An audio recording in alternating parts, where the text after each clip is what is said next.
السلام عليكم. أعلن محافظ الإسكندرية اللواء محمد الشريف منذ قليل رفع حالة الاستعداد القصوى بكافة أحياء المحافظة للتعامل مع تداعيات عدم الاستقرار في الأحوال الجوية، وذلك في ضوء تحذيرات هيئة الأرصاد الجوية وخرائط الطقس الواردة من وزارة الموارد المائية والري.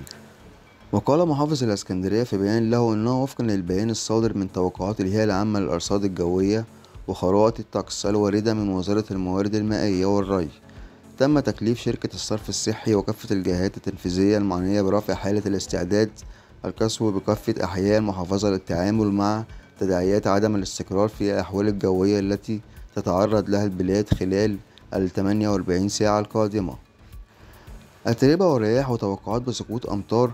وتوقعت الخرائط الجوية أن تشهد الإسكندرية نشاط وزيادة لسرعة الرياح تكون مثيرة للرمال والأتربة ولك تأثير بالإعصار دانيال القادم من ليبيا، حيث أنه متوقع اعتبارا من مساء اليوم الاثنين أن تشهد المحافظة أمطار خفيفة قد تكون متوسطة ورعدية أحيانا. رفع حالة الطوارئ بالإسكندرية. من جانبها أعلنت شركة الصرف الصحي بالإسكندرية تكثيف أعمال تطهير الشنايش والمطابق ورفع درجة الاستعداد نظرا لتوقعات هيئة الأرصاد، فيما أهابت محافظة الإسكندرية بالسادة المواطنين توخي الحذر وإتباع التعليمات الآتية للحفاظ على سلامتهم.